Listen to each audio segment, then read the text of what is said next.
I have proof that TikTok is war. They banned Pop Culture Crisis. I thought you were going to say because they that's a created hate Dylan crime. Mulvaney, but that's also true. So we have there's another show at timcast.com, Pop Culture Crisis, hosted by Brett Dasovic and Mary Morgan. Guests on Friday. It's very similar to Timcast IRL in its structure. Super chats, commentary, stories, podcasts live every Monday through Friday, 3 to 5. And it's not a big political show. It's talking about like, oh, hey, this new movie came out, this new video game. The point was to be able to have some way that we could talk about pop culture issues in this company when we're mostly talking about news. TikTok banned them. What was the reason?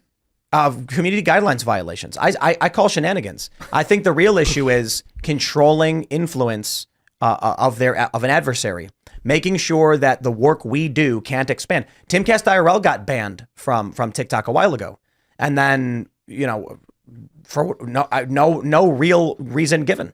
They don't want us to be able to have influence because the narrative and the message that we share is good for the United States.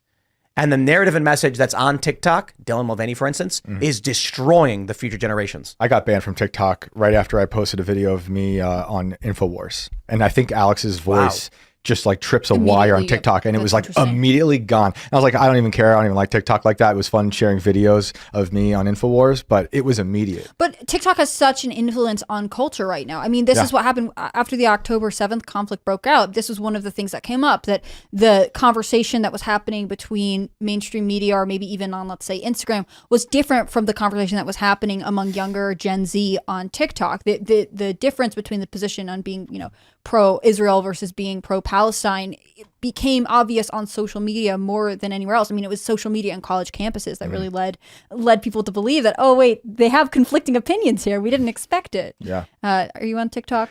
No, I banned myself from TikTok. Me too. I never got on. The moment it came into existence. Fair play. Well, good. But it is still highly influential. Did you guys see that Florida is proposing like banning social media for anyone under 16? With parental consent, right? There's a couple states that are considering laws like this. So a kid can go on if the parents consent to it, or what? You have to have parental consent if you're a minor, if you're under 18. Just like if a kid wants to go to an adult bookstore, he just needs parental consent, right? Yeah. Yeah, and I can't remember which state. I'll look it up in a second. But one of them, you can't just say, "Oh yeah, my parents said it was okay." They have to like sign a document and send it into the company, which I find interesting. But again, to your point, the challenges that this generation is facing in terms of trying to understand the challenges that face their young generation are very different than the parents who came out of World War I or the parents who came out of World War II. And I think so much of that has to do with the digital age. I mean, we always see that during times of threat, like after 9/11, theoretically, this was a point where a lot of people enlisted in the military, and there was a sort of spike in patriotism. But that goes away. People have their own questions about the government's actions. This generation has seen so much tension and conflict. And in fact, the fact that they're always plugged in, they're always seeing clips of awful things all the time. Could you inspire them to come together? I don't think you can. So you're saying that social media created the perfect candidates for drone operators?